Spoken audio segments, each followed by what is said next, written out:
Paramahamsa Parivrajagacharya Ashtottara Srimad Divine Grace Abhay Charana Aravinda Bhaktivedanta Swami Srila Prabhupada ki Ananta Koti Vaishnava Vrinda ki Namacharya Haridas Thakur ki Prem se kaho Sri Krishna Chaitanya Prabhu Nityananda Shri Advaita Gadadhara Srivasadi Gaura Bhakta Vrinda ki Shri Shri Radha Krishna Gopa Gopinath Shyam Mukunda Radha Kunda Giri Govardhan ki Braj Bhoomi Vrindavan धाम की मथुरा धाम की द्वारकापुरी धाम की पुरुषोत्तम क्षेत्र जगन्नाथपुरी धाम की श्री मायापुर नवद्वीप धाम की गंगामयी यमुनामयी की भक्ति देवी तुलसी देवी की समावेत भक्त वृंद की All glories to assembled devotees, all glories to assembled devotees, all glories to assembled devotees, all glories, all glories, all glories to Shri Guru and Shri Gauranga. Om Namo Bhagavate Vasudevaya.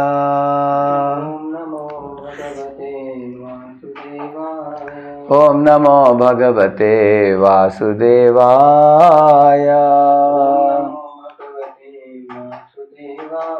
Om Namo Bhagavate Vasudevaya.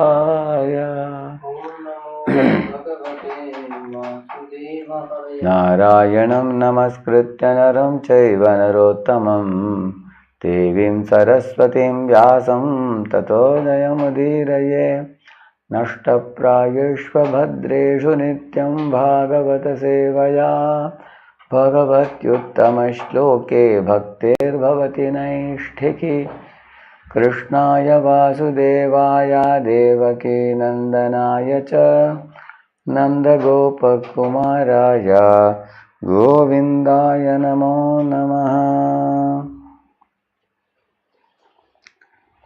Hare Krishna, welcome all of you for the Shuddha Bhakti Chintamani discussions by His Holiness Shivaram Swami Maharaj. We were in the chapter 3. Now, today we will complete the chapter 3. We are doing it in two parts. Part 1 is over. Part 2 I am doing today, chapter 3. Part 1 was why is Mayava that dangerous? Now we are doing second part of the third chapter.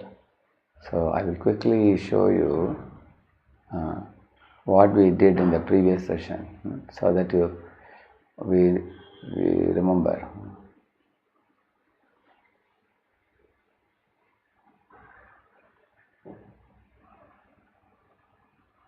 In chapter 3, we are talking about two types of semblance of faith. Here is a slide. There are two types of semblance, means abhas. It's not Shuddha Bhakti, but it is a abhasa Bhakti, which means resemblance or semblance. And then there are two, Pratibimba Namabhas and Chaya Namabhas. Pratibimba is dangerous because it is followed by Mayavadis, and Chaya Namabhas is a shadowy reflection which is considered good by our Vaishnava Acharyas. We will explain why, the reasons. Pratibimba Namabhas we already completed in the previous class. Now we are going to the Chaya Namabhas today. But in Pratibimba Namabhas, these are the things we discussed. It's like a reflection in the water. A result of properly knowing Krishna's appearances, we go back to Godhead by knowing these pastimes of the Lord in Tattva. But there are people who give up Bhakti Yoga and adopt impersonalism because of Raga, Bhaya, Dvesha. Three things. We explained it last time. And there are, because the Mayavad philosophy has a wrong understanding about Lord Vishnu. They think Vishnu is a temporary manifestation of impersonal Brahman. This is the kind of idea they have. They have a cunning and duplicitous desire for bhukti and mukti. And they don't have faith in the eternality of Lord's Nama Rupa Guna Leela. They have their own selfish ulterior goals. Therefore it is bad. And that Pratibimba Namabhas, Bhaktivinoda Thakur describes three types. Here you see type 1 of those who are desiring mukti. And there are type 2 who are desiring bhukti, which means earthly or heavenly sense gratification. First one was those who seek liberation in Brahma Jyoti. This is mukti and bhukti. Third ones, those who are worshipping devatas, but for devotion. Yeah. Actually, these people are also Mayavadis, but they think that the demigods are all equal to Vishnu. That's their idea. Jastu Narayanam Devam Brahma Rudradi Devataihi Samatvenaiva Bhikshetasa Pashanti Vavedro. Our Purana says this. So, to consider all the demigods to be equal to the Supreme Lord Vishnu is actually makes one an atheist to think like that. So, Gadadhar Chatterjee of Bengal, who was called as Ramakrishna, he was teaching, he was actually a worshipper of Devi, and he is adored for his bhakti to Devi, but actually the Shastras say that Antavatu phalam tesham tadbhavati alpamedasam or kamaisteste kritagnyana prapadyanti anya devata is actually condemned. Actually, one should see all devatas in relation to Lord Vishnu as Deva Narayanangaja, like that. And then I told you more about Ramakrishna Paramahamsa. The last part of his life, almost 6 years or so, he adopted the mood of the gopis, doing this Radha Sohabhav and all, which means he shifted from the worship of Devi to worship of Krishna. But because he did not come in the Vaishnava Sampradaya, one of the 4 Sampradayas, and therefore these kind of changes took place. And also there is a notion amongst the followers that he is Lord Rama or Lord Krishna, which is actually another type of offense. To consider a human being to be like God, that's another type of offense. So therefore it becomes Mayavad. Yeah. So Mahaprabhu condemned Mayavad, Mayavadi Krishna Paradi.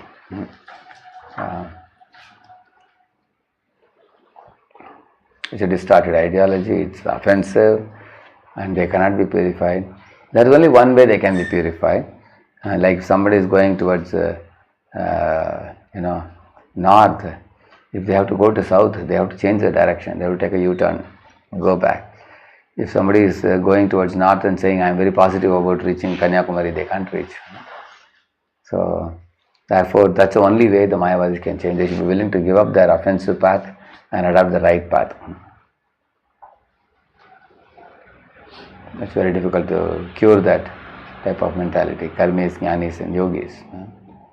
So, and then we discussed all these things. So now we will proceed to the second part of the third chapter.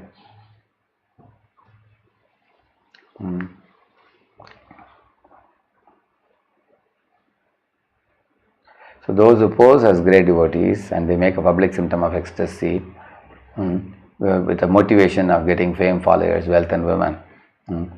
So these are all dramas. So Rupa Goswami has condemned it. Yeah, Shruti, Smriti, Purana, Adi, Pancharatriki Vidimbina, Aikantika Harir Bhaktir, Utpata Yaiva Kalpate. It only creates a havoc in the society. People get more bewildered by those who display ecstatic symptoms and do wrong things, imitators. So, like Ramdas Vishwas was crying, like as if he's a very great devotee, but he was actually a cheater because he wanted to merge in Ram and become Ram. So, but ignorant and uninformed people see the show bottle devotion and get attracted and they become their followers. Sometimes they make such gurus in God only. Therefore, Vaishnava Acharyas, including Prabhupada, they have strongly told that we should know to distinguish between what is real devotion and imitative devotion. Real devotion is bhakti, imitative devotion is abhasa bhakti. So in abhas there are two, Pratibimba Namabhas, Pratibimba Abhas we discussed before. And today we will go to the Chaya Abhas. Yeah. So Mayavadis, those who are showing Pratibimba Abhas of bhakti, they only show two external symptoms they are showing. One is crying tears, another one is hair standing on end. These through two displays they do, but they have to display the other 9 symptoms, like Abhyartha Kalatvam, Viraktir, Manashanyata, Ashabandha, Samutkanta, Namakanasada Ruchi, and and Tat Priti Vasate Stale, Nama Gunakhyane, all those things they have to show. Yeah. Okay. So, in the last last time we discussed that only Mayavadis who are directly favored by Krishna, they sometimes exhibit some short-lived symptoms. Those who maintain their attachment to liberation and sense gratification. So, to put it very precisely, the Pratibimba Abhas means three categories of people: Bhukti, Mukti, and third also is demigod worshippers. But they worship demigods for devotion, like we were saying about Ramakrishna. And they have some devotion, but the devotion is, instead of being directed to Vishnu or Krishna or Ram, it is being directed to demigods. Yeah. So these three become Mayavadis. So let's go to this section today. The heading is, how can I attain strong faith though now my faith is weakened by material desires, which is bhukti. So shadowy abhas, bhakti abhas.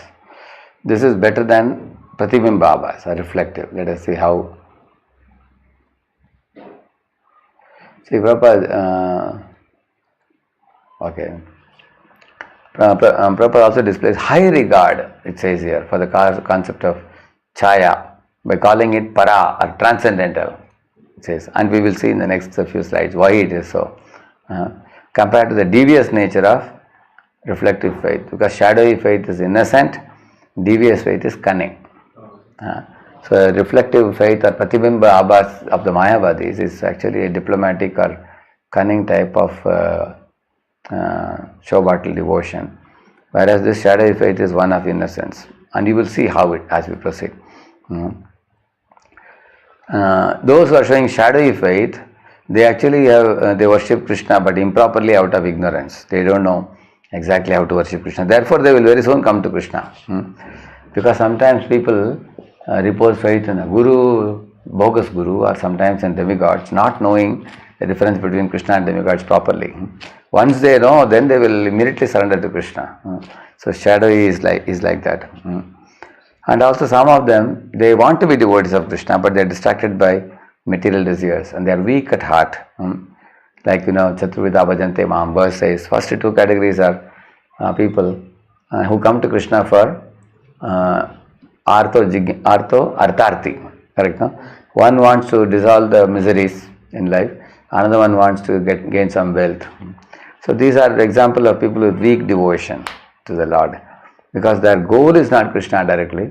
Their goal is to get some material benefits like that. But Jignasu and Jnani are more directed towards Krishna. Jignasu is searching after what is body and what is soul, and Jnani is already aware of the soul. He is trying to understand. Okay, I am the soul, but what is my duty? Then he is searching for the super soul. So one is searching for the soul, one is searching for super soul. So they will very easily come to Krishna. Yeah.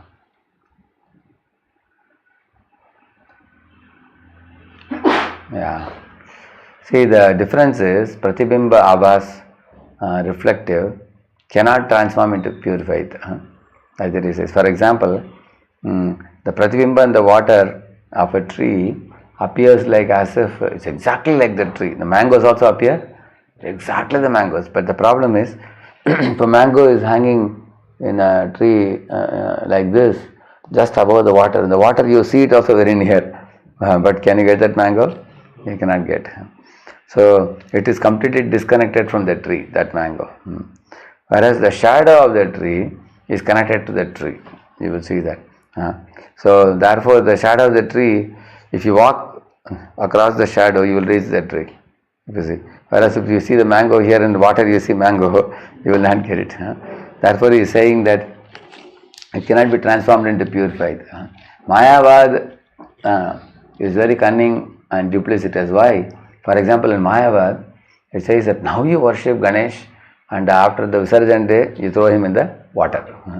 So worship the Murti now. Why? So that you can use him to go to the impersonal Brahman. So is it not cunning? It's like use and throw. Therefore it is diplomatic. use and throw method. It's very bad, like our Duryodhana also did with Karna, use and throw. He said, hey, this Karna is a very powerful fellow. I will make him the Angadeshka Raja, which is a small place. And that way I will save his face to be free from ego. So I will make him my man, I'll put him in my pocket. Later on, I will use him for defeating Arjuna. So he hatched a plot to keep Karna in his pocket. So his intention was not to serve Krishna, his intention was to his intention was not serve Karna, but to use Karna for whose purposes? His own purposes. Therefore it becomes diplomatic, cunning like that. Similarly, another thing, and when India got freedom in 1947, many of the leaders came and they all felt that it is better to accept God as impersonal. Why? It's very convenient. So you can worship Ganesh, you can worship Devi, you can worship Shiva, I can worship Krishna, you can worship Rama, anybody can worship anybody. And in this way all of us, we have the freedom to worship whomever we want, and ultimately we will say that there is only impersonal Brahman manifesting through all of them. So this kind of bogus philosophy came up because it is very convenient to fit into your head. On the other hand, if you say absolute truth is Supreme Personality of Godhead is Krishna, and there are Vishnu Tattvas, there is Shiva Tattva, there is Jiva Tattva. So one has to take the trouble to understand the proper philosophy. So therefore he is saying here that the Pratibimba Namabhas is very cunning and diplomatic. Read that, seventh point. Where is the mic? Okay. Impressed by externals, the uninformed sometimes mistake persons with reflective faith to be more advanced than those with the shadowy faith. Correct. Actually, uninformed people, why they think that the Pratibimba Bhakti Abhas people are more advanced, the reasons will come later in the next few points. Read the next point. Mayavadis, be they karmis, yogis or jnanis, due to their meticulous rituals, strict regulated practices and sense control, may appear to have strong faith. Read one more. In contrast, the novice with shadowy faith, irregular devotional practices and uncontrolled senses, or even an ordinary person serving Krishna out of social convention, may appear to have weaker faith. One more, yeah. But this false perception is corrected when the meanings of the words Pratibimba, reflective, and Chaya, shadowy, are clearly understood. Yeah. So here is a beautiful comparison made between the karmis, jnanis and yogis on one hand and a weak-minded bhakta on the other hand. Like karmis, for example, can chant the Vedic mantras very precisely, and they are very, very pakka in performing the pujas and anushtanams on particular days. On this day they go to this temple, that day they go to that temple, and some of them are doing for 20 years, 30 years also going to particular Devi temple, Shiva temple on this day, and they will be very particular on tithis also. If it is Amavasya day, if it is Ekadashi day, they know that on this particular day if you do some certain actions, you get certain benefits. They are very aware of it according to Panchanga and all that. So karmis are very meticulous in that. And also they perform Sandhya Vandan 3 times a day, and they also do the Shraddha ceremony and all the sanskaras they may do, and they may be very proud of the knowledge of Sanskrit, and they may be they organize sacrifices with perfect arrangements and everything. So that is about the karmis, like Daksha Prajapati's example. And jnanis, they are known for their as he says, strict regulated practices. Jnanis are known for 2 things. One thing is their extensive study of the Vedic literature like Upanishads and Vedanta, and analysis of the difference between matter and spirit, difference between matter and Supreme Brahman. So they are very analytical. They are supposed to be intellectual. They are supposed to be vastly learned on one hand. And the other thing is the jnanis also have very strict regulated practices in terms of living utterly simple life and of very strict, rigid austerities also. Austerities. And like for example, Prabhupada says in Shankara Mat, only sannyasis and unrenounced order people are entertained. Householders are not entertained at all. Householders are told that you be at home and do some puja, some anushtanam, something. But the path that jnanis follow is not only for their so-called heroes who are sannyasis in the renounced order, who will just give ashirvad to the masses. The masses are not expected to follow their path. This is the path of the jnanis.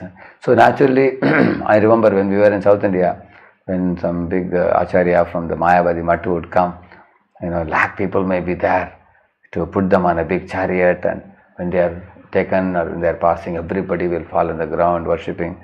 So they are allowed to adore the great personality, but they are not able to follow the path that they are following. That means the jnani path is reserved for a selected few who are considered like elite class, and then they have a halo around their head and they will give just ashirvad. Because they are great souls, they can only give ashirvad to everybody. Other people will be watching movie, sometimes going to temples, and celebrating Diwali at home, celebrating Saraswati Puja, Lakshmi Puja. Little pujas are taught to them. Okay, just do the puja and do your dharma artha kama. Live in this world. After many lifetimes, you will become like us. That is the jnani. That is part of the jnanis is like that. And what about the yogis? The yogis are known for rigidly controlling their senses. Like for example, Saubhari Muni was under the water. They go under the water and actually we can't stay underwater for more than 3 minutes. 2 or 3 minutes after that we'll be suffocating. But the yogi is actually can hold the breath for a very long period of time. There was one yogi who used to deeply breathe and take in the air and slowly leave it for a long period of time. And many other yogis felt, this fellow is taking in like that for practically 8 minutes, 10 minutes he can withdraw. Actually, when we do beyond 1.5 minutes, he will not be able to. And then when he is leaving it, he can leave it for another 15 minutes, 14 minutes like that. So once when he was leaving the breath, he died only. Left his body, pran went out only. So they are known for having a deep breathing. They are also known for getting the siddhis of levitation. They can actually, like that, lift the body above the ground. There are people who show such displays also by the yoga, and also they acquire siddhis like walking on water, flying on sky. Like Durvasa Muni is a typical example of a yogi. And they are very austere also. They will live in the cave. They like Durvasa Muni may live in the bank of a river without any fear. They may live in the bank, such kind of in the forest, and the yogis live alone. And they may have a long beard and long hair, and they are very proud of their practices. And they are very rigid. For example, in summer season, they will put 5 fires around themselves. Panchagni they call it. 4 fires on 4 sides. And I'll show you. And they may keep sometimes hot coal in a pot on the head. I'll just show you. I'll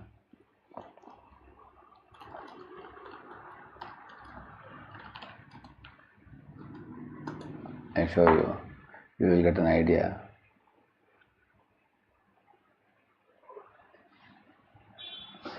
See, you are able to see this? Yeah, see, he has put fire around himself, and they are keeping hot coal on the top of their head in a pot. So and this is in summer season, not in winter. In winter it will be very nice to have this, correct? No? But in summer season they put. Why? There is a reason for this. Why they see this another? This is like Tadasana, raising the hands, and this is winter season. See, all around what do you find? Ice, yeah. They break the ice and go into water in Gangotri, Yamunotri. This is in winter season they do this. Actually, why in winter season they go into chill water, and in summer season, they put fire? That's the reason. Because they have a logic behind it. What is their logic? If you take a coin, 1 rupee coin, one side you have head, another side you have tail. Similarly, in this world there is day, there is night. There is sukha, there is dukkha. There is man, apaman. Correct. Now, Shita, Ushna. Ushna. So when there is Shita, when it is very cold, what do you want? You want Ushna. Correct. No? And when there is a lot of Ushna, you want Shita, you want cold. So if you prefer, one out of the two, the other one will always come with it. For example, if somebody is standing at the door and saying, please may I come in, you say, come in. His shadow comes along with him. Like that, these things come like two sides of the same coin, if you want sukha. So in summer, you want sukha. How do you get sukha in summer? By cold water, isn't it? So you deny the cold water in summer. So when you deny the sukha, along with that, what goes away? Huh? Yeah. For example, you give me a coin. Head and tail comes to it. I throw away the coin. What happens? Both are gone, head and tail. That is the logic. So the logic is, you don't accept one out of it, because if you accept one, what comes with it? Other one also comes. So you reject the sukha. So this fellow is rejecting which sukha he is rejecting in summer? The sukha of taking bath in cold water. Instead of that, he is putting fire. So when he is taking the fire, and by this what happens? He denies the sukha dukkha both at all. Similarly, in this place, in chill winter, one may want the sukha of warmth. So people put campfire. Instead of that, he puts ice. So this is the way they reject sukha dukkha. And therefore, by being so tolerant in Shita and Ushna, gradually they overcome the dualities. Because why they do this? Because Krishna says that, when you overcome the dualities, at that time what happens is, he says that in one of the verses, Jitatmana prashantatma paramatma samahitaha shitoshna sukha dukkeshu tata mana apamana yoho, is saying, if one overcomes the 6 dualities, Shita Ushna, Sukha Dukkha, Mana Apamana, then what happens? He's saying, Jitatmana, you conquer the mind. Therefore they do this. Because once you conquer the mind, then it's easy to conquer the senses. Because senses are children of the mind only. Mind is a leader, like mother, and senses are kids. The kids will follow the mind. So mind says, I want impurity, senses will go for impurity. Mind wants purity, senses want purity. So they directly try to control the mind by this type of practice. Now what does like another example I'll tell you, Jada Bharata. His brothers, for example, didn't give him good food. His brothers didn't give him, they actually gave him burnt rice. That is like something unpleasant to eat. On the other hand, father gave him a lot of affection and training and education and everything like that. So similarly, the brothers put him in the field as a scarecrow, standing like this, which means they didn't care for him. Correct, no? And they didn't give him the share of money also. As a brother, they treated him like a dumb and dull fellow, like that. So these are all like Shita Ushna, unpleasant situations, pleasant situations. Then later on, Jadabharata left home and went to forest. The thieves, dacoits, when they caught him, the dacoits first gave him a garland, a chandan, kumkum, and a big plate of food. So these are all sukha they gave him. Then they took a kadak to cut his neck, that is dukkha. So they gave both sukha and dukkha. And Ma Kali came out and then saved him and killed all of them.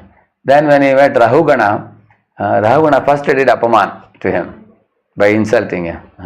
Later on he came to know he is a big Paramahamsa. He got down from the palanquin and caught hold of his feet. He gave him man. So all the 6 came in the life of Jadabharat. Shita Ushna, Sukha Dukkha, Mana Apaman. But how many of you agree that he was completely balanced? Yeah. Correct, no? So he acquired Paramatma by being equal. But it is not very easy for us to be able to be equal in these situations. Because if somebody gives you Sukha, you think they are my friend. Somebody gives you feedback, they give you dukkha. They think they are my enemy, like that. Somebody is praising you, you are a great soul. He is very intelligent, he understands I am a great soul, you think. Somebody is giving apaman. They may not do apaman, we take it as apaman. Somebody says, Prabhu, I think you should not do this, you should not do that. Hey, Prabhuji is doing apaman to me. We cannot take it. So that means we are driven by the dualities, like that. So the dualities can be overcome by austerities, but it is not an easy path. It's a very, very, very difficult path to overcome the dualities by these type of austerities. How many people in the out of 120 crore population can go to Himalayas like this fellow and put himself in a chill water in Gangotri, Yamunotri.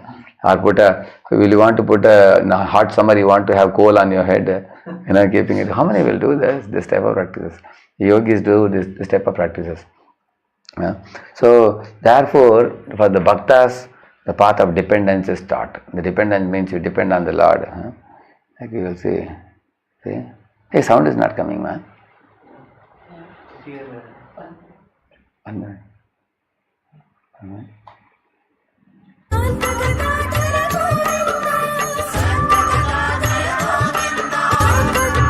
So, devotee depends on the Lord. You can see here.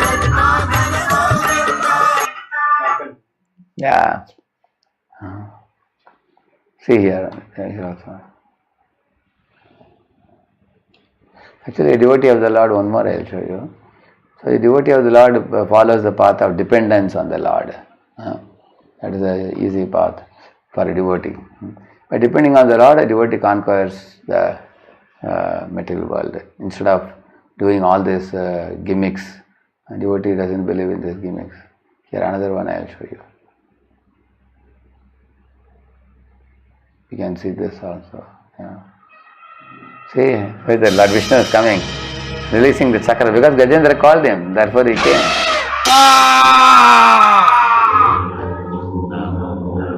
And Gajendra is ascending to spiritual world. Narayanaya, Narayan. Elephant is chanting. Narayanaya.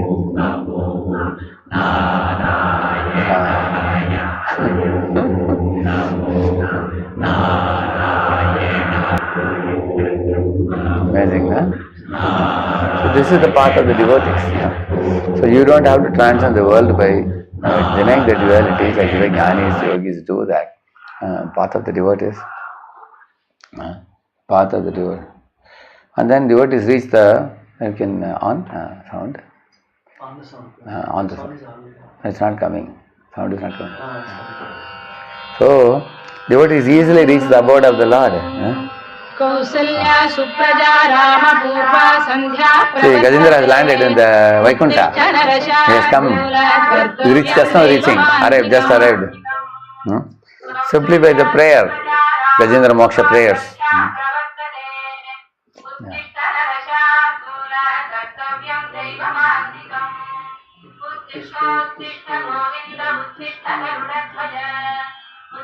We should be willing to offer prayers like this. Then one can take shelter of the Lord. So that's what he's saying. Now I showed you two things now. One is the devotee is depending on the Lord on one hand, and karmis, jnanis, yogis, highly appearing very highly attractive for the common masses.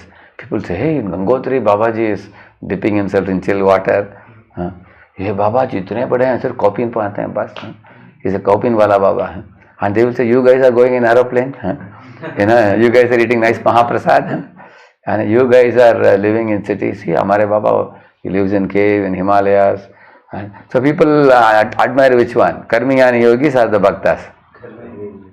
They don't see that the bhaktas are depending on the Lord. That they don't see. And the bhaktas appear to be weak in their sense control. And the bhaktas appear to be, but what is the plus point for a bhakta? His faith in Krishna and his dependence on Krishna. That is a big plus point for a bhakta. Because of his faith in the Lord, he depends on the Lord. He chants the Lord's names, he dances, he preaches. He doesn't do anything on his account. Bhakta means he does everything on Krishna's account. Like a cashier. If a cashier, he may receive 20 lakhs, he is not going to dance. When he may give out 2 crores, he is not going to cry.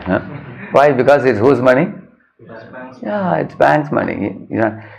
But if a cashier is receiving 20 lakhs and puts 5 lakhs in his pocket, then he is doing something on whose account? His account. Then he will get into trouble like that. Bhakta means he completely is transparent, works on behalf of the acharyas towards the world, and from the world people, when they give him respect, everything gives to acharyas. He doesn't hold anything. That is a special credit of a devotee. So devotee doesn't have the proprietorship, controllership, enjoyership. These 3 things which are there in Karmi, Jnani, Yogi, a bhakta gives it up. By giving that up, he becomes very dear to the Lord and he gives everything to Lord. So in this way the devotee has Shraddha, faith in the Lord. Secondly, he works on Lord's account.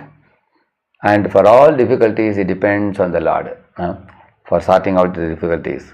Mat chitta sarva durgani mat prasadat tarishyasi atachet mahankaram na shroshyasi vinakshyasi. Krishna says.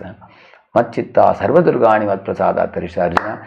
All the difficulties in the path of my devotees can be easily cleared mat prasadat, by my mercy, the Lord is saying. So devotee has to endeavor, not that in the name of dependence on the Lord he doesn't endeavor.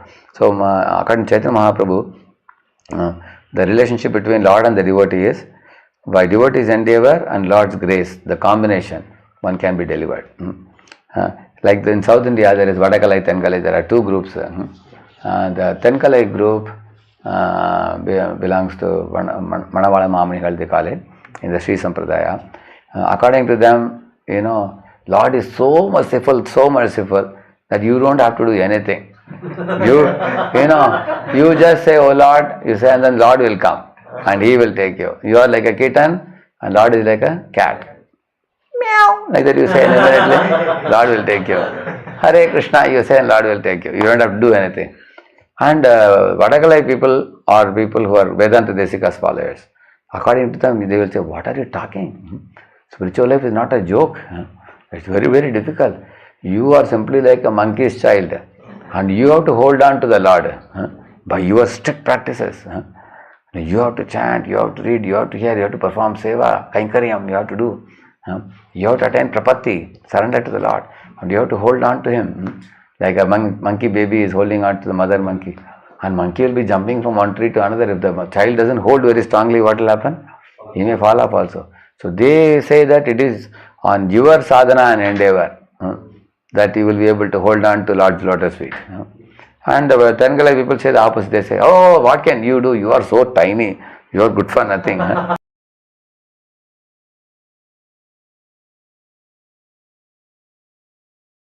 It's your endeavor and Lord's grace. The example is given. Like Lord is putting a rope into the well and we are already in the well of material world. What we have to do? We have to hold it here. Somebody is saying, oh, I can't hold this well. You only put the rope around my body and lift me up. No, you can't say that. You have to hold it. So you hold it and Lord will pull you up. That means your endeavor is which one? Holding on to the mercy. And how are we holding on to mercy of Prabhupada in this movement? By chanting 16 rounds, following the four regulative principles, and living in the association of devotees, eating only prasadam, avoiding temptations, unfavorable practices and all that. So in this way, devotees can perform. Our endeavors are not too difficult also, provided one is sincere and serious. So in this way, in our devotional path, also there are some austerities, but they are all smooth austerities. It's not like the karmis, jnanis, yogis. Yeah. So therefore he is saying that in contrast, a novice with shadowy faith, irregular devotional practice and uncontrolled senses, or even an ordinary person serving Krishna out of social convention may appear to have a weaker faith. People may think these are ordinary people, bhaktas. Look at the karmis, jnanis, yogis, they are powerful. It's a wrong, estimation. Correct, no? Actually, jnanis, yogis, they may appear very austere, but they are doing something independent of their own. They are not doing what Lord has told them to do. Lord says manmana, they are not doing that. They are meditating on some other impersonal Brahman, not on the personality of Krishna. Lord says Mamekam Sharanam Braja, and they are going and worshipping Devi, saying that Devi, I will cut my head and give my head to you unless you give darshan. And so they are very enthusiastically doing austerities in some other direction. Isn't it? Therefore, like one devotee came and once cried to me, Prabhuji, I am working so hard, my HOD never recognizes Prabhuji, and he started crying. I said, wait a minute, you are so sincere, Prabhu, why is he so hard on you? I will find out. So when I called the HOD and asked, Prabhuji, this devotee seems to be very hard working. He says practically 24/7 he works for you and you are not satisfied. He said, Prabhuji, problem is he doesn't do what I tell him to do. He is doing what he wants. And whenever I tell him, he doesn't listen to me only. Then what is the use of his hard work? It's like pouring ghee in ashes. That's what karmis, jnanis, yogis are doing. Yeah. So it's called as vartate kama karta. See, I read it, 11th one. A reflection resembles an object in detail, but it is always separated from it. A shadow, though a mere Silhouette, is always connected to the object in a Silhouettes. Yeah. Thus, a shadow is more closely related to an object than a reflection. Yeah, look at the picture. Here is a picture of a tree along with its shadow. You see the shadow connected to the tree? Yes. On the other hand, look below picture. There are a lot of trees in the forest, and below that there are grasses. And then if you see the water, the reflection appears exactly like the tree. But is it connected? It's disconnected. Correct, no? So shadow is connected, reflection is disconnected, although it looks very attractive. In fact, reflection looks more precise than the shadow also. Correct, no? Therefore, people, so the reflection, Pratibhamba Namabhas is of the Karmis, Jnanis and Yogis. Correct, no? Their worship looks externally attractive, but if anybody is intelligent, they can immediately understand that this is independent mindedness. It has nothing to do with what Lord wants them to do. So therefore, the shadowy namabhas or shadowy bhakti abhas is more appreciated by the acharya, and you will understand what it is eventually. Now, read the next one. To make this concept clear, Bhaktivinoda Thakur gives the following example of a tree reflected in water. The reflection in water closely resembles the tree but is not physically connected to it. The tree's shadow, however, silhouettes the tree and also the proceeds from it. That is, the shadow and the tree are joined. That's what he is saying. Yeah. Sometimes you find a person stays in his company beyond the company hours of 6 o'clock. He stays till 10 o'clock. Appears he is very hard working, but he is doing separate his own job. You have seen people doing that? And he is making money for that. And nobody knows. He has a separate cabin. And he may just close the door and he may be doing his work. Because he has a private firm outside. Instead of using those resources, what he thinks? I will use this company resources because here I get free in the company. So I make more profits here. So similarly, Jnanis and Karmis Jnanis Yogis appear to be doing overtime than Bhaktas also. But they are doing for Bhukti, Mukti and Siddhi. Correct, no? So they are not doing for Shuddha Bhakti. Ekantino yasyana kanchanartham vanchanti ye vai bhagavat prapannaha atyadbhutam taccharitam sumangalam kayanta ananda samudramagnaha. In this verse, Gajendra is praying, Ekantino yasyana kanchanartham vanchanti, he is saying. Bhaktas never aspire for Bhukti, Mukti, Siddhi or anything like that. Why? Bhagavat Prapanna. They are surrendered to the Supreme Lord Bhagavan. He is saying, Ati Adbhutam. Okay, by surrendering to Lord, what do you get? Ati Adbhutam Charitam. Sumangalam. We get to hear the Krishna Katha of the Lord, which is completely auspicious. Somebody may say, what do you get by hearing Krishna Katha? You don't get Bhukti, you don't get Mukti, you don't get Siddhi. He is saying, Gayanta Ananda Samudra Magna. He is saying, actually hearing Katha with a pure heart cleanses the heart so much that you don't aspire for anything else in this world. Simply you are drowned in an ocean of bliss, like that he says. Similarly, you will see our Dhritarashtra's prayer. Nanaka prishtam na chaparameshtyam na sarvabhaumam na rasadhipatyam na yoga siddhir apunar bhavam va samanjasatva viraha yakangshe. You know what he is saying? Na naka prishtam. Naka prishtam means I don't want Dhruvaloka also, he is saying. Na naka prishtam. Nacha parameshtyam. Parameshtyam is Brahma's abode, which is Satyaloka. So he is going from the top. What is the first one? Na naka prishtam. Nacha parameshtyam. Then he is saying na sarvabhaumam. He is saying I don't want the earthly kingship. He is saying na naka prishtam, nacha parameshtyam, na sarvabhaumam, na rasadhipatyam. Rasa means the lower planets. Atala, Satala, Mahatal, Talatal, Rasatal, Patal and all that. I don't want to be a master of Bilasvarga like what Bali Maharaj was. I don't want to be a master like Dhruva, who was the master of Dhruvaloka. I don't want to be like Brahma, the master of the Satyaloka, he is saying. And then he is saying, Na yoga, I don't want the Sarga planets also. I don't want. Then he is saying, Na yoga siddhir. I don't want to go to Siddhaloka and gain some yogic powers. Apunar bhavamba. I don't want like the jnanis to get liberated and merge into Brahma Jyoti. Then what do you want? You have rejected all the most famous things which everybody asks in this world. He is saying, Viraha Yakangsha. I am feeling a great viraha to meet you. I just want to meet you, love you and serve you. This is bhakti. Aham harer tava padai kamula dasanudaso bhavitasmi bhuyaha Manasmaret ashupater gunamste karoti va karna. Manasmaret ashupater gunamste grinita va karma karotu kayah. Like that he's saying. He's saying that Aham Hare Tava Padaikamola. Oh Lord Hari, in your lotus feet are situated your pure devotees. I simply want to become Dasana Daso Bhavita Asmi. He's saying, I just want to become servant of the servant of the servant of the servant of all these devotees coming in this Guru Parampara. I don't want anything else, he's saying. And then he's saying, Manas Smaret, with my mind let me remember you, Smaret. Remember your beautiful pastimes. Ashupatir Gunamste. Let me remember your qualities, your activities, pastimes.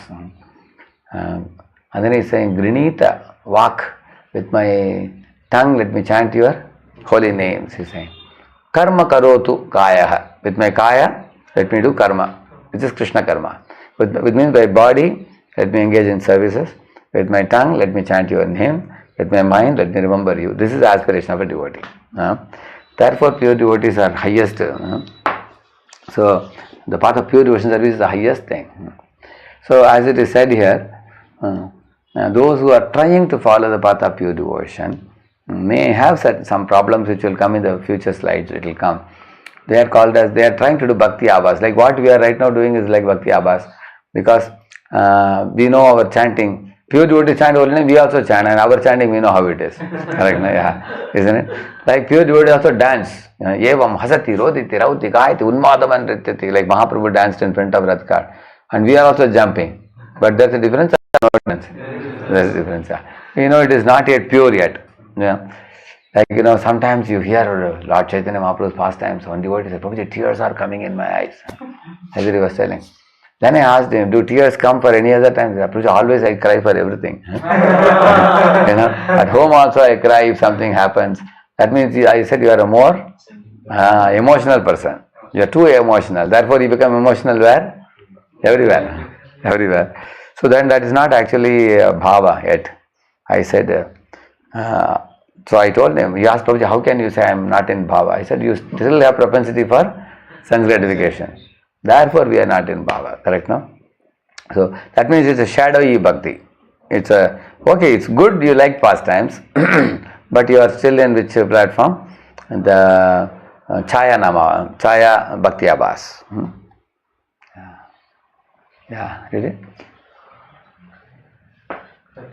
In the same way, although reflective semblance of faith appears stronger than shadowy faith, it layers out the separatist mentality of the austere Mayavadis and thus remains disconnected from the pure faith. Yeah, correct. So reflective semblance of faith appears stronger than shadowy faith. Actually, it may, like if this fellow is doing austerity under the water, Sauvarimani, it appears very strong. He is such a strong practice he is doing, but the practice includes the separatist mentality because he offended Garuda. Correct, no? Which means actually he is performing meditation in Yamuna waters below, but in the so Yamuna waters is like being in a devotee community, and offending Garuda is like he is performing his own yogic penances, not caring for Garuda.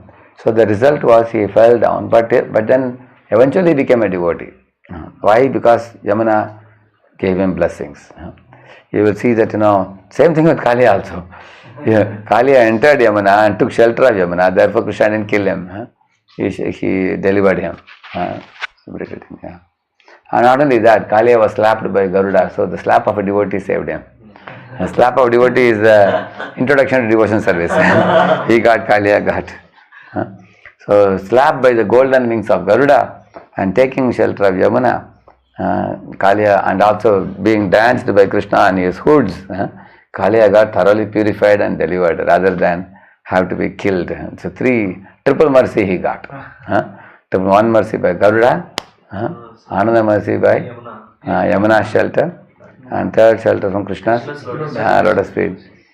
Kasyanubhavo sanadeva vidmage tavangrirenus parashadikara Yadvanchaya Shri Lalana Charattapo Vihaya kaman suchiram dhritavrataha. That dust of Krishna's lotus feet aspired by Lakshmi, which is not even available to her. It was available to whom?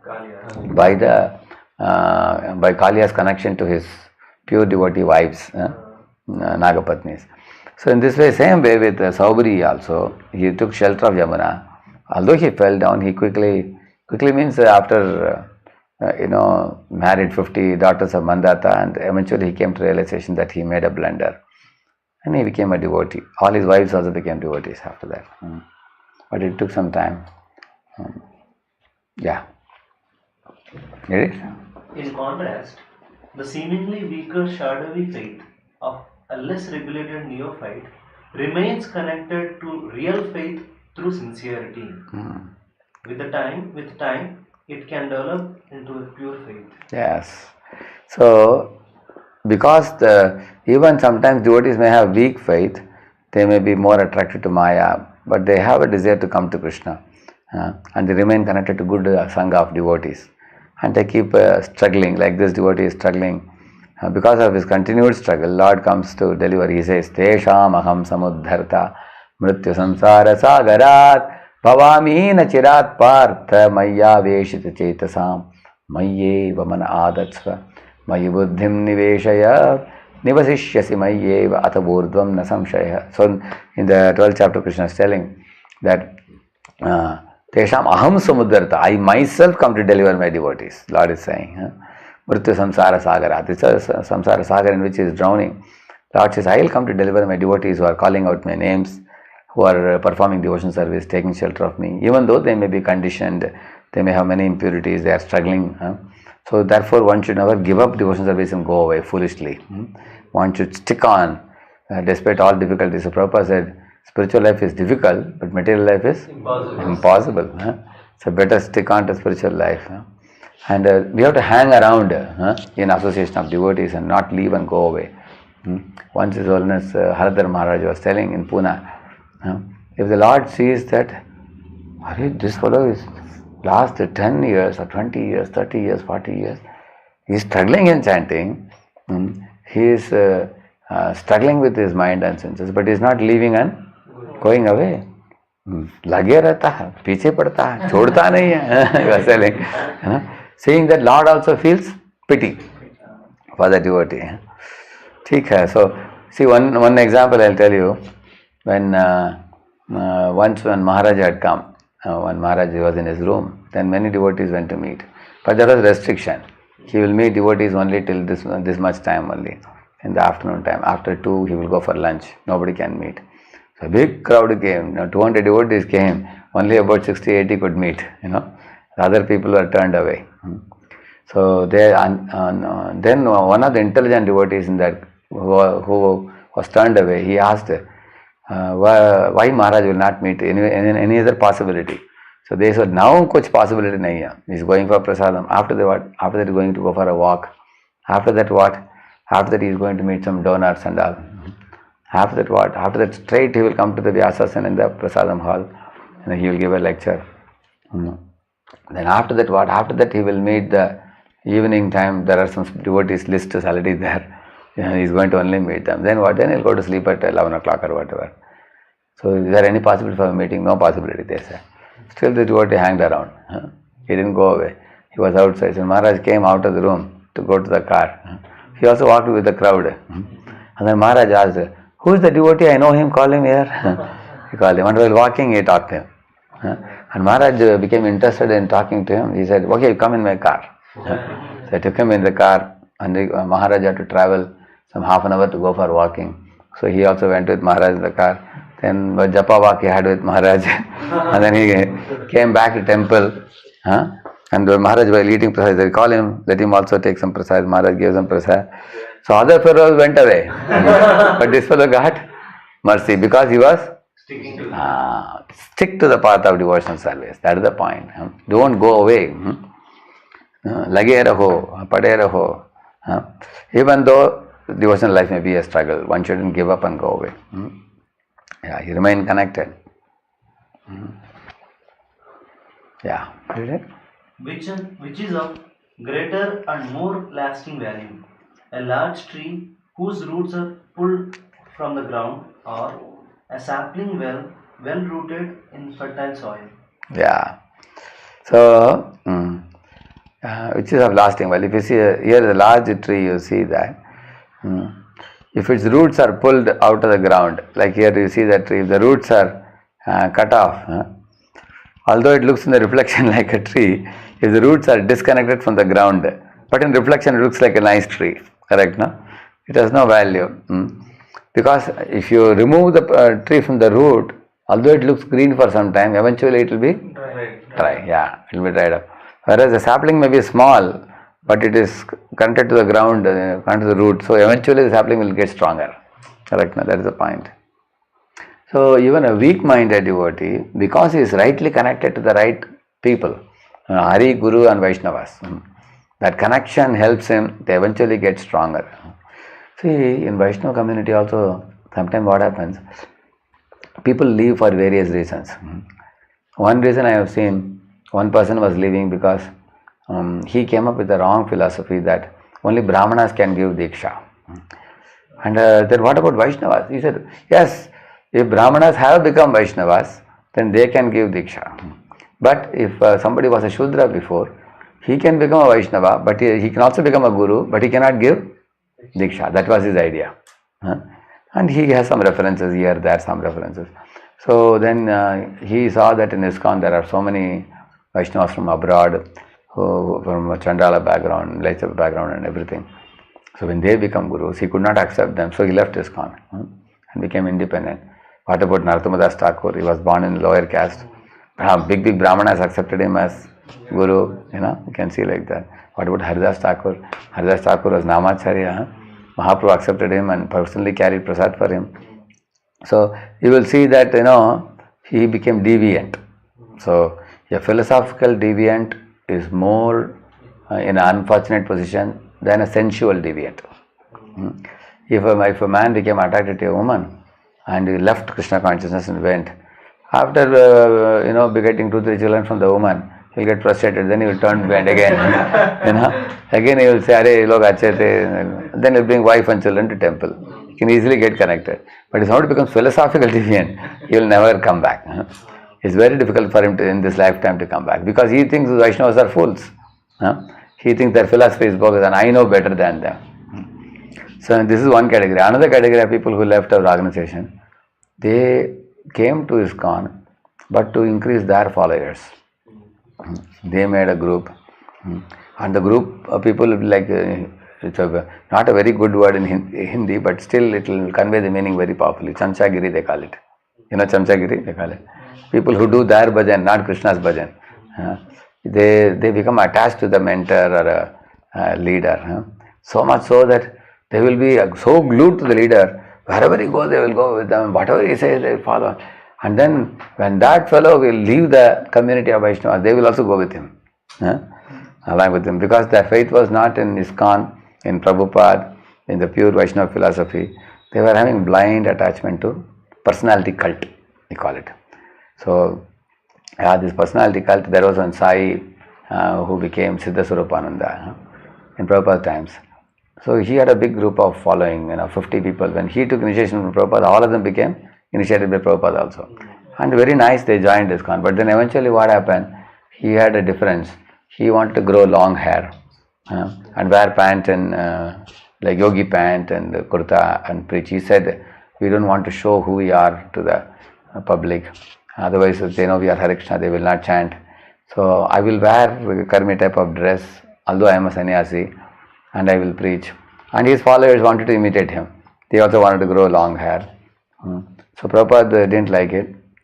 And when he came to Mayapur, there he wore dhoti, kurta and shaved and all. And devotees came, Prabhupada, Siddhaswarupa has come here. And Prabhupada saw him. They said, at least in front of me he is shaven-headed. At least in front of me he is wearing dhoti, kurta. You see, he has that respect for Guru. So all of you tolerate him, he will become better. So then afterwards, again he continued. Then what happened at one stage, he and Gaurasundar Das, 2 people. So these followers started chanting their names, Guru Pranati, in the public instead of Prabhupada's names. And again he started growing hair, they started growing hair. Then they left ISKCON eventually. He and his followers left. Now they have, you will find in internet, they have a separate organization, some other name. He has started his own organization. Because if somebody doesn't want to follow the Guru Parampara properly, wants to be independent, he and his followers go away. So it's called personality cult. We should never make personality cult.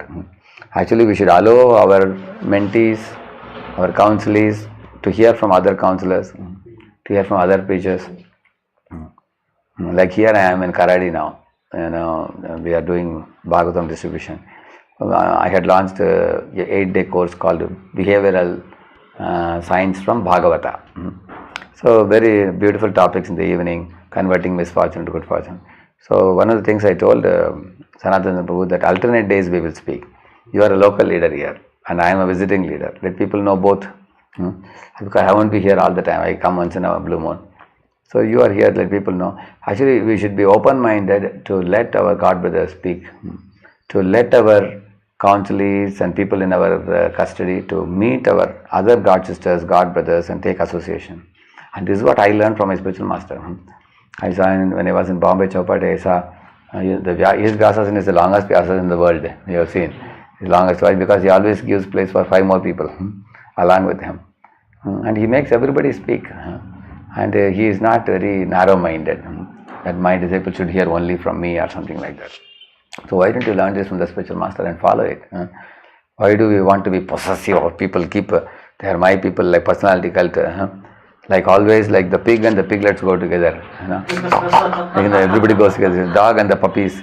So some people want to be possessive, keeping their people, and as soon as their God brother or somebody speaks to their people, they become envious. That's not very good. And in the name of protecting people, they are choking them to death in spiritual life. It's like somebody saying, come here, I'll give you love and care, catch him. Take this love I am giving you. And that's for I am dying by your love. So much possessive is not good. And such possessive people have deviated them from the path of Vaishnava culture. So therefore it becomes preceptor-centered system. Or it's called a personality cult. Very bad it is. So therefore certain sannyasis, gurus, when they fell down, disciples also fell down because of sentimental attachment to them. We should never entertain sentimental attachment. We should make people develop faith in the philosophy of Krishna consciousness, chanting of the holy name, Srila Prabhupada and ISKCON society. And Prabhupada books should be the basis. You attach the people to them and you are Ayaram Gairam, I am also Ayaram Gairam. We all come in this world, stay for a while and we will be gone, but their attachment should be to these spiritual things. Then they will go on with their Krishna consciousness and go back to Godhead safely, because you made them develop attachment for the right things.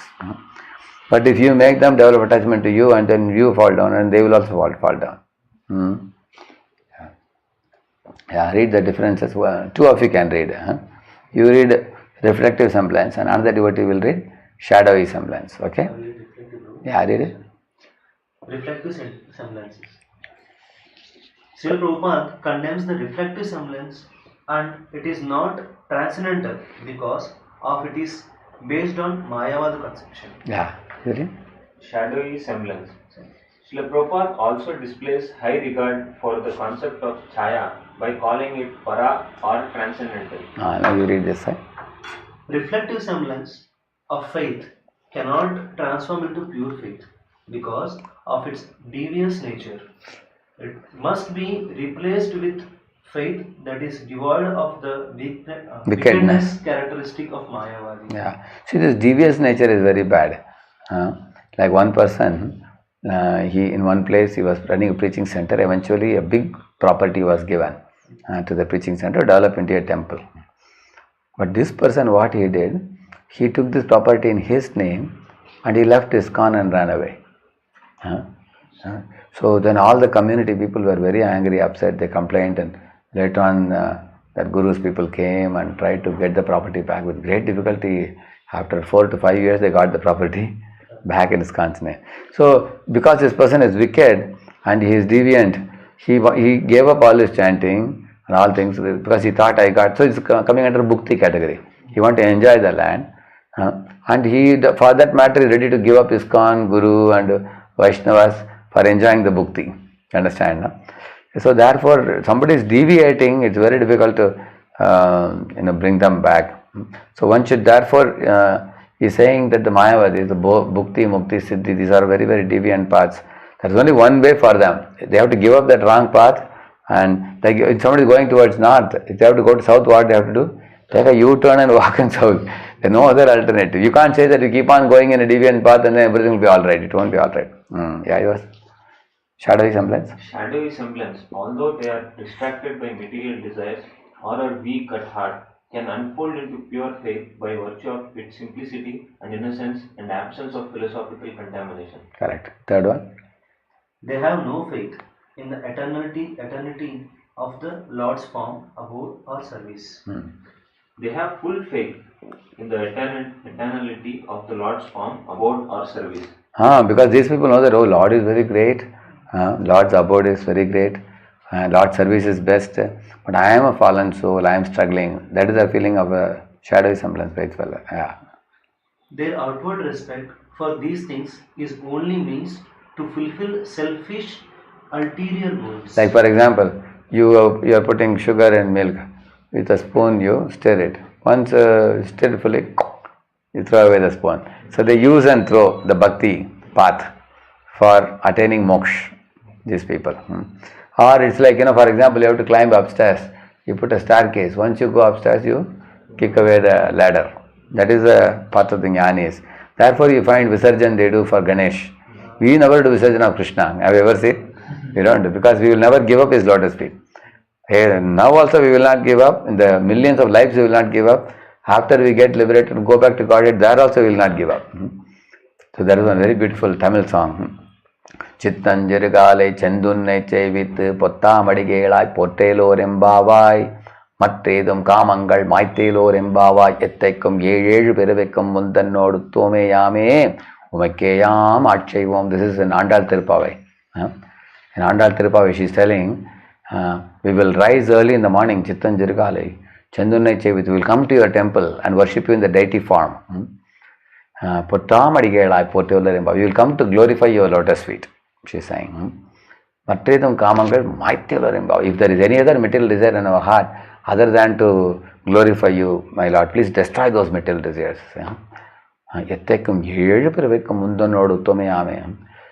For all time to come, I declare now at your lotus feet that I am your property. We have become yours now. We are your, you can engage us in your service. We will engage ourselves in deity worship service, we will engage in book distribution service, we will engage in preaching service. We have become whose property? Your property. We are proud to declare to the world that we will never serve anybody else except you. We will serve only you. Such a powerful prayer, isn't it? Go ahead. They have not embraced a philosophy that rejects the supremacy and exclusive service of Krishna. Yes. A reflection resembles an object in detail, but it is always separated from it. A shadow is always connected to the object it Silhouettes. And is more closely related to an object than reflection, yeah.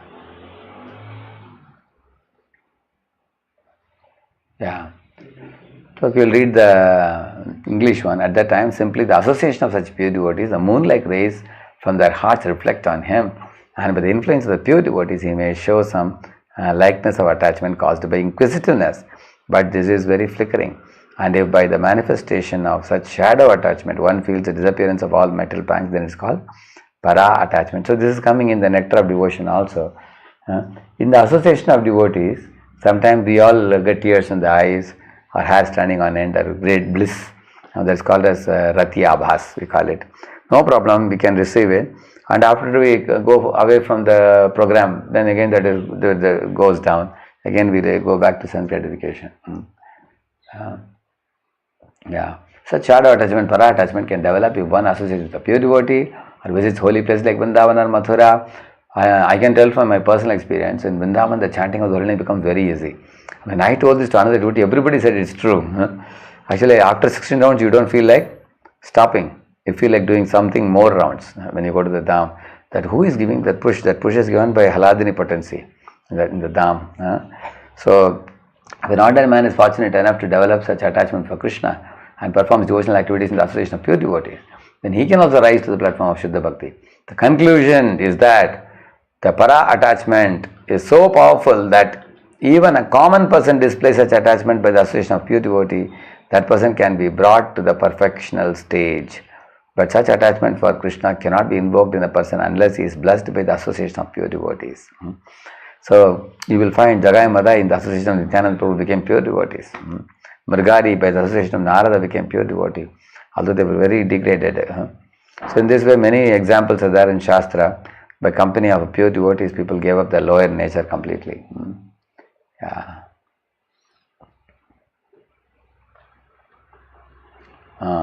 So two types of persons can come to the Chaya Namabhas. One is those people who want to get rid of the material existence. They are suffering in this world. Artha kind of people. And those who are unintentionally coming in contact with pure devotees and other things related to Krishna by the association of pure devotees. Bhakti Viveka says. First category says that the demigod worshippers who stay aloof from Mayavad philosophy, they don't know whom to worship. So they go to demigods. And then they think that the deity whom they are worshipping is the expansion of Vishnu. They think like that. But because their faith in Vishnu is indirect, it is weak. Then the faith of devotees were attracted to Lord Vishnu directly. Thus, although possible, it is highly unlikely that they will succeed in the arduous journey to pure faith because of the intricacies of the process involved in properly worshipping their deity. Actually, what happens to these people, demigod worshipper personalists, sometimes they are unable to give up their demigod. They have difficulty. Worshipper of Shiva, or worshipper of Devi, worshipper of Ganesh. So they are chanting their own mantra, they are unable to give up. They think that. So this is one category. And then another one, for example, worshippers of Durga, for example, would have to come to pure faith by elevating themselves from the foundation of Durga to Surya, then Ganesh. This is called Panchopasana. You are seeing 5 deities, no? Shaktas, Shauryas, Ganapatyas, Shaivas and Vaishnavas. Gradually they have to come. This is the method they take generally. And therefore Prabhupada discourages demigod worship. It takes many lifetimes to come to Vishnu. He vigorously distributed transcendental knowledge and reassured the followers of the demigod that serving Krishna was the best way to satisfy. Therefore Prabhupada condemned it. Because people are going to take multiple lifetimes and Kali Yuga is progressing very rapidly. So Prabhupada said, don't worship demigods, come to Krishna directly. Krishna is the center. All demigods are Deva, Narayana, Gaja. They are all part and parcels of... so those who follow Prabhupada's prescription, those who acquire full transcendental knowledge and abandon demigod worship, they can awaken pure faith. Okay, I will not run after demigod, I will run after Krishna. They have faith in Prabhupada's words. Even I was worshipping Devi before, and then I was worshipping Shiva later on. And then I was attracted to the Vishwarupa Darshan of Krishna, which I put in my room, big in my school days. Practically a whole wall of Vishwarupa Darshan. Every morning I'll go and offer obeisances there, attracted to that form. But after that I became attracted to Krishna's beautiful form of playing on the flute. Gradually, yeah. Fortunately in this lifetime only I could come. Otherwise some people will take many lifetimes otherwise. Yeah. And second one is those who are yogis and Brahma. These guys also can come to devotion service when Brahmavas are different from Mayavadis. Unlike the Mayavadis, they don't deny the Lord's superiority. Like here you see Kumaras, correct, no? They became pure devotees, all of them became attracted to the Lord. They had heard from Brahma about Vishnu, but they hadn't seen. They became attracted to Brahma Jyoti in between. But when they saw the Lord, they gave up the fixity on Brahman and became pure devotees. Shukadeva Goswami and Kumaras. Yeah. So there are 4 types of jnanis. The first 2 categories you find they don't practice bhakti, but second you find that the Mayavadis who practice bhakti but they offend Lord's form, they both these jnanis fall back. But other 2 jnanis, one is worshipping Krishna to attain Brahma Sayujya.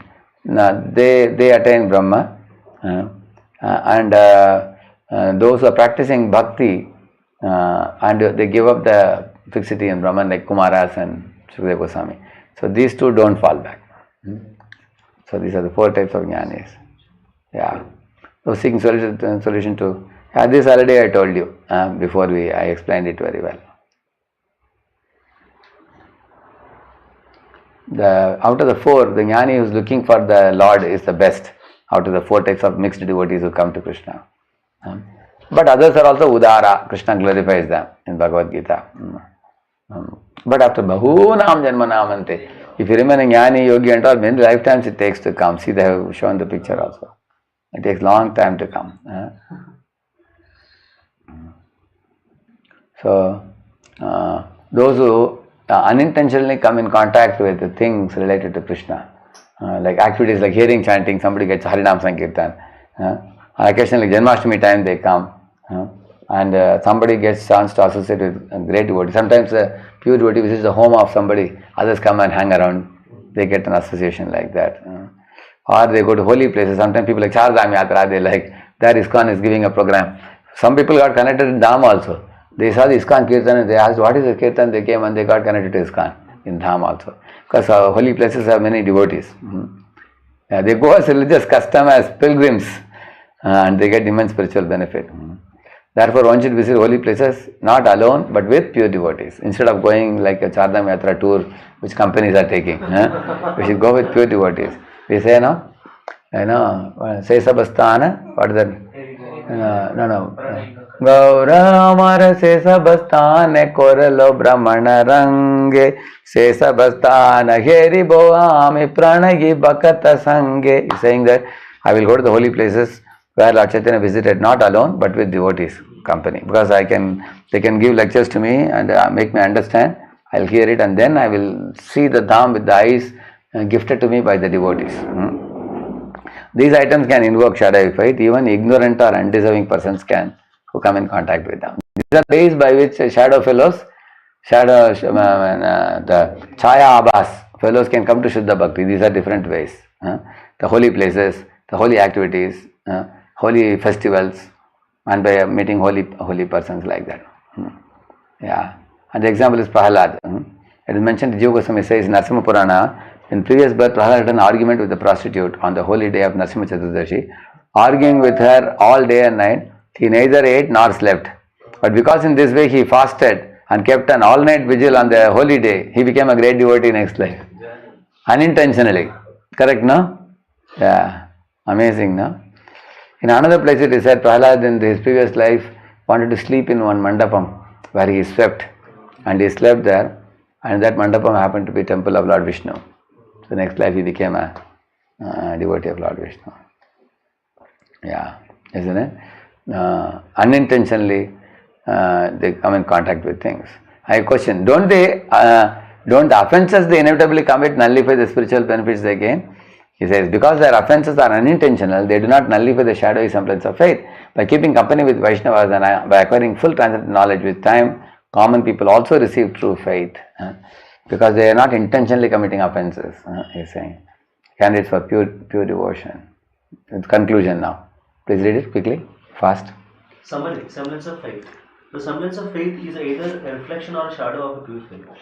Second, although these two types of semblance of faith have many subdivisions, the characteristic common to all of them is conviction that happiness can be found in some activity outside pure devotion to Krishna. Yeah, actually both this Chaya Abbas fellows as well as Pratibha Bhavas fellows, they both think that Krishna Itara. Other than Krishna also they try to seek some happiness. Bhukti, Mukti, Siddhi. This is the Pratibha Abbas fellows. And Chaya Abbas fellows want to have them along with Krishna consciousness. They are combining, yeah. Although reflective semblance of faith is difficult to purify, shadowy semblance faith is not. Yeah, it's easy to. Shadowy faith is easily purified in a company of pure Vaishnavas. When persons with the shadowy faith carefully understand the principles of transcendental knowledge, they worship Krishna under the guidance of pure devotees. That means two things: gain transcendental knowledge and be guided by pure devotees. These two things they have to do. Yeah.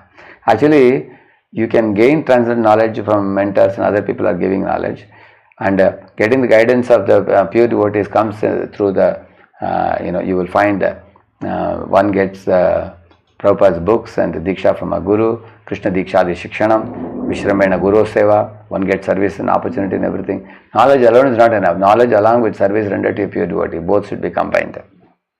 Yeah. Then they purify the conditioned natures. Purified then enlightens them and makes them eligible for pure devotion. But persons who do not avail themselves of the company of pure devotees and those who don't apply it in their life, they remain stuck in the modes. In this way, the past conditioning dominates and determines the nature of their fate. Then they may end up in heavenly planets or whatever. So in this way, therefore, basically what, if you don't take shelter of pure devotees and gain the knowledge and advance the people, then they may remain stuck on a material platform. Yeah. Okay, we will conclude with this. O Vaishnava readers, possessed of pure faith, guard your treasure carefully and nurture it with pure devotional activities. There are many people in the dress of Vaishnavas who market disparam. Bhaktivinoda Thakur uses the abhas. He explains what is abhas. How can you apply abhas for pratibimba? Somebody may ask, because Bhaktivinoda Thakur uses abhas for bhakti abhas, nama abhas, like that he uses reflection. Thank you. Shri Prabhupada ki Jai. Gaur Bhakta Vrinda ki Jai. So if you follow pure devotional service, you will be happy like this. Right, no? Ecstatic brahmacharis.